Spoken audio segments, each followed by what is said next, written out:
आइए आपके सामने हमारा प्रयास।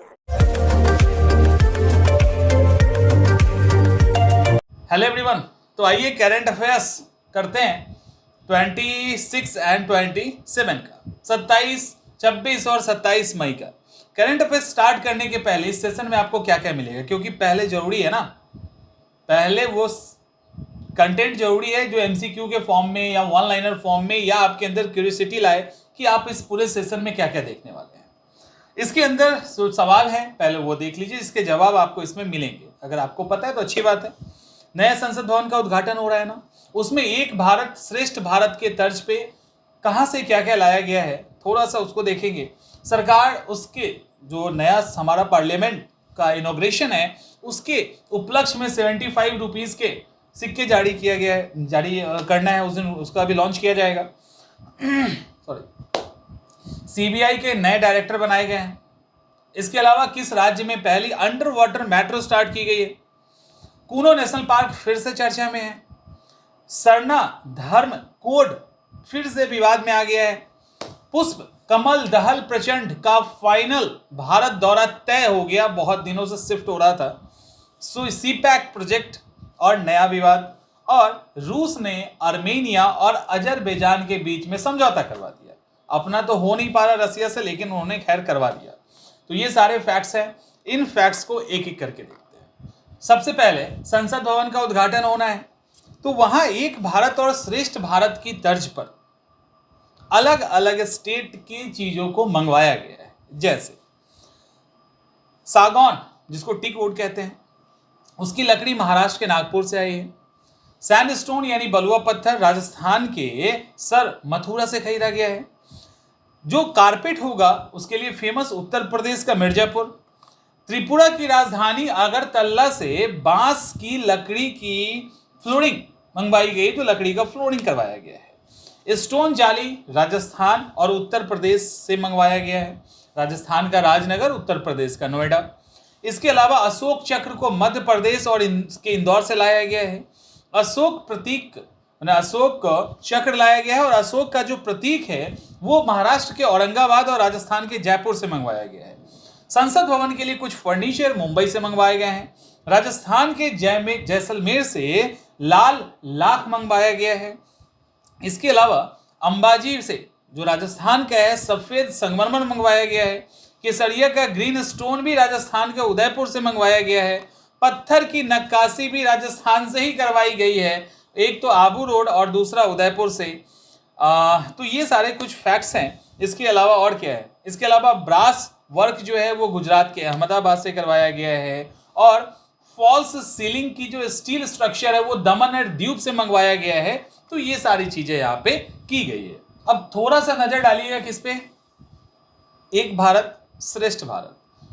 सरदार वल्लभ भाई पटेल की 140वीं जयंती के अवसर पे ये एक भारत श्रेष्ठ भारत स्टार्ट किया गया था, और ये एक भारत श्रेष्ठ भारत 2015 की बात है। 2015 31 अक्टूबर को स्टार्ट किया गया था। इसमें देश के अलग अलग कल्चर, देश के अलग अलग नॉन चीजों से एक दूसरे को रूबरू कराते हुए भारत की एकता अखंडता को मजबूत करना इसका मकसद था। मानव संसाधन मंत्रालय की ये एक पहल है, ठीक है। तो ये किया गया था। दूसरा फैक्ट है आपके सामने, वो है संसद भवन का उद्घाटन हो रहा है। नए संसद भवन का उद्घाटन हो रहा है। इस खुशी में 75 रुपीज का सिक्का, इमेज देख रहे हो, वो सिक्का जारी किया जाएगा। इस सिक्के में 50% कॉपर है, सिल्वर है, 50% चांदी है, 40% कॉपर है, और 5% निकेल और जिंक मिलाया गया है।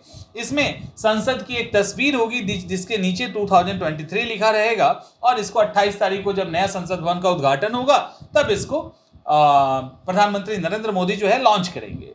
इसमें अशोक स्तंभ जो होता है सिक्के में वो सारा होगा। बस इसमें ये फैक्ट है कि ये सिक्का कलकत्ता के मिंट में, यानी कलकत्ता के टकसाल में इसको तैयार किया गया है। वेट इसका 35 ग्राम का है। बाकी कुछ याद करने की ज़्यादा जरूरत नहीं है, इतना ही काफ़ी है। हाँ, एक चीज़ ध्यान रखना है, उद्घाटन 28 मई को हो रहा है, भव्य उद्घाटन होना है। इसका एक डेमो वीडियो भी आ चुका है हमारे पास।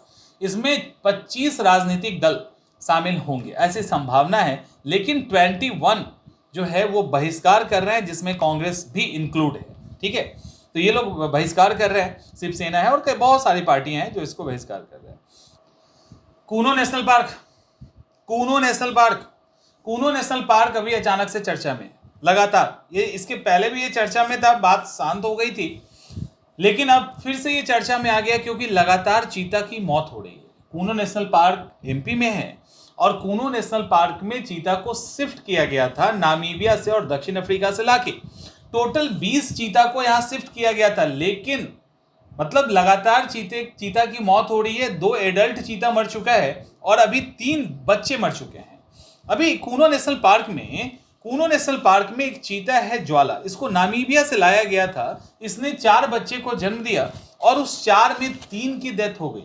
एक की तो कुछ दिन पहले हुई थी, उसके बाद कल 2 और बच्चों की डेथ हो गई और एक और जो बच्चा उसका है उसकी स्थिति भी ठीक नहीं है।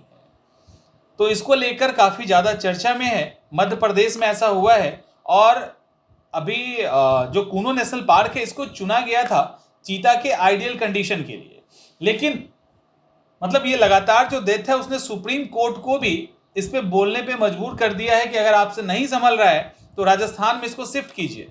और कूनो नेशनल पार्क के जो एक्सपर्ट हैं उनका कहना है कि यहाँ पे गर्मी बहुत है, लू बहुत अधिक चल रही है, उसके कारण हमें ये सामना करना पड़ रहा है और जो एक है उसकी भी हालत काफ़ी ख़राब है। तो ये सारा है, सुप्रीम कोर्ट ने भी ये कहा है। अब नामीबिया से 8 और दक्षिण अफ्रीका से 12 चीता आया था, इनको बसाया गया, लेकिन 3 बच्चे और 2 एडल्ट की मौत हो चुकी है।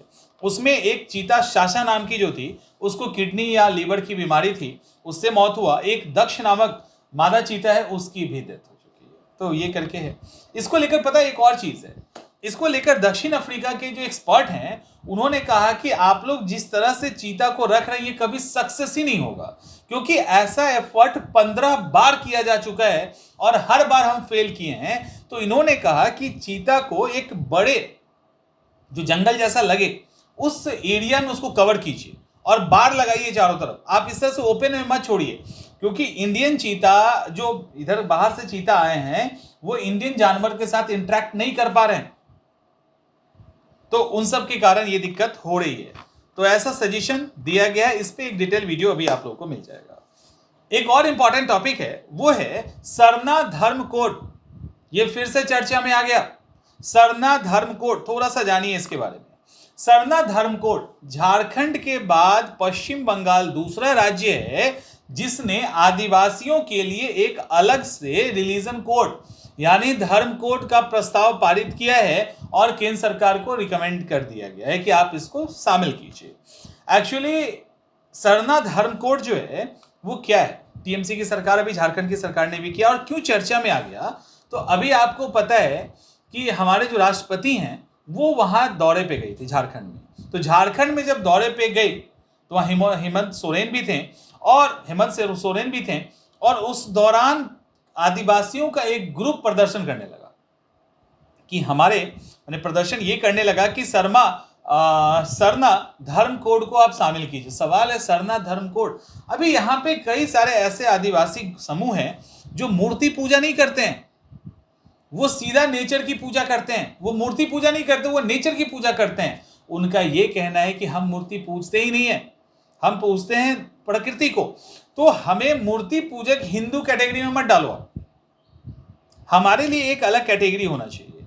इनका ये कहना है कि आप जब सेंसस करवाते हैं, जनगणना करवाते हैं, हिंदू मुस्लिम सिख बौद्ध ये सब डालते हो ना, तो वहां भी हमारा कोड डालिए सरना धर्म वाला, हम उसको टिक करेंगे। और बहुत ट्राइब है इसमें, झारखंड में अकेले 42 लाख आबादी है जो इस तरह के रिलीजन को मानते हैं और भी देश के अंदर ट्राइब्स हैं। तो ऐसे करके इन्होंने प्रोटेस्ट किया था राष्ट्रपति के सामने और उनको बोला था चूंकि आप भी हमारे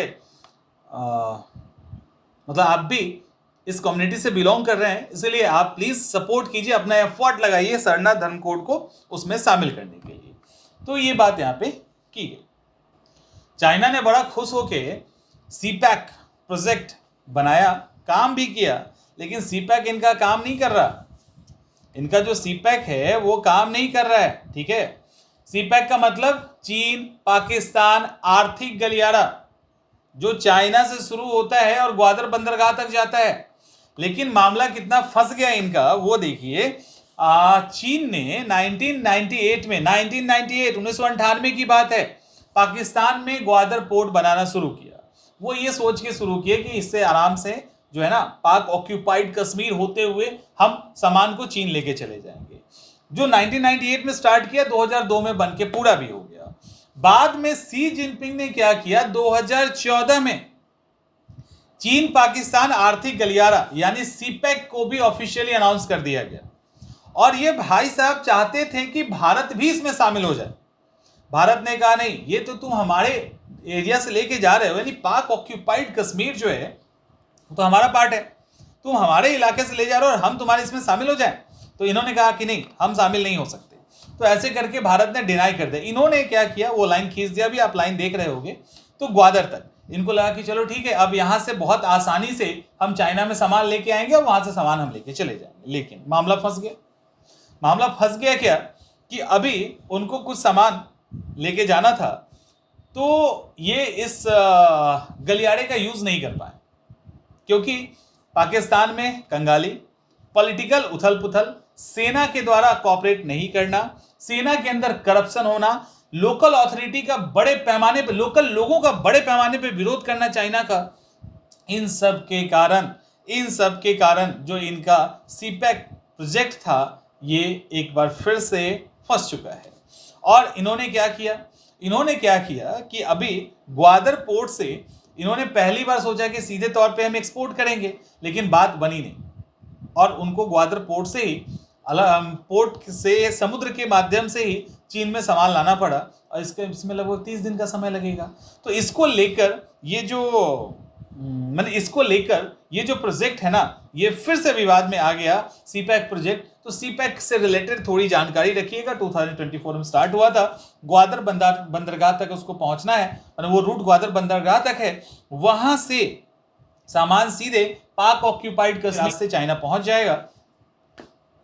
तो ये टारगेट था। रसिया और यूक्रेन में तो कोई समझौता हो नहीं पा रहा, क्योंकि रसिया एक मजबूत देश है, लेकिन रसिया इतना मजबूत है कि दूसरे देश के विवाद को सुलझा रहा है। अभी रसिया ने क्या किया, आर्मेनिया और अजरबैजान के बीच में जो डिस्प्यूट था उसको ऑलमोस्ट सुलझा लिया है। अब उनका ये कहना है कि अब सिर्फ टेक्निकल कुछ प्रॉब्लम है, अदरवाइज सॉल्व हो चुका है। देखिए, आर्मेनिया के राष्ट्रपति, अजरबैजान के राष्ट्रपति इल्हाम अलीयेव और आर्मेनिया के प्रधानमंत्री निकोल नारगोनो काराबाख, इनकी मास्को में मीटिंग कराई गई रसिया के द्वारा।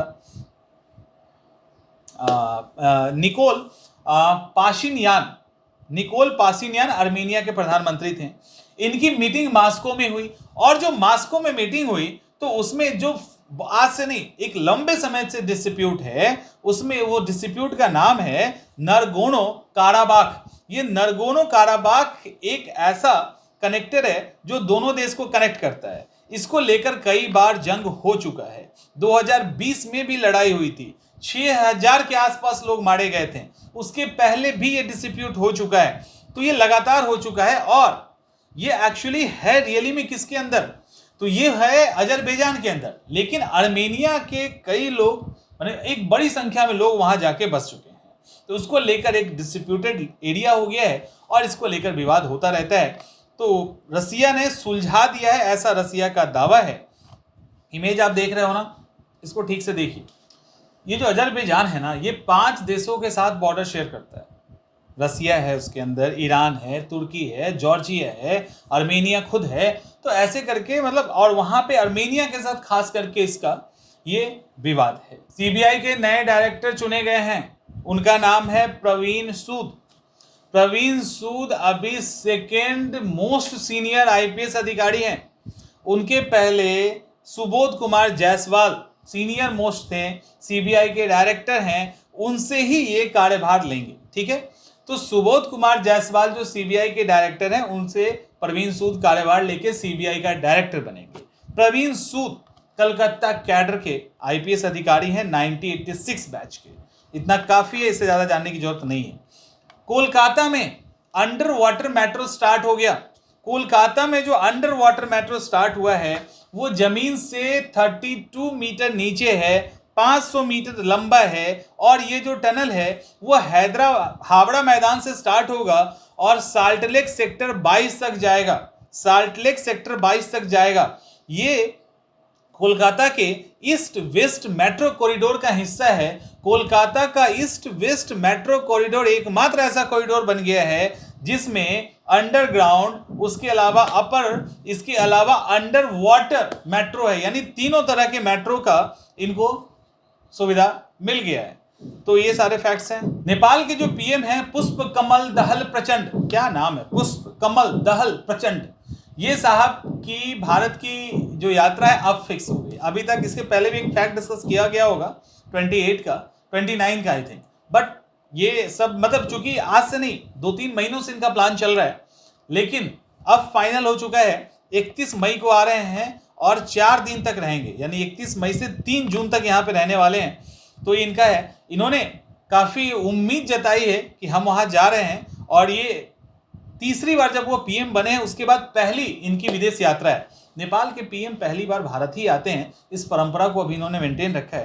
तो ये सारा फैक्ट है। इनको ये उम्मीद है कि इस विश्वास के साथ हम भारत जा रहे हैं कि एक नया इतिहास रचा जाएगा टाइप की चीज़ें हो चुकी है। और इसके पहले इनका दौरा 3 बार टल चुका था, अब फाइनली ये फिक्स हो चुका है और वो 4 से लेके 31 से लेके 3 के बीच में हमारे यहाँ रहेंगे। तो ये इंपॉर्टेंट करंट अफेयर्स का फैक्ट है। आज के लिए इतना ही काफ़ी है, कल फिर मिलेंगे।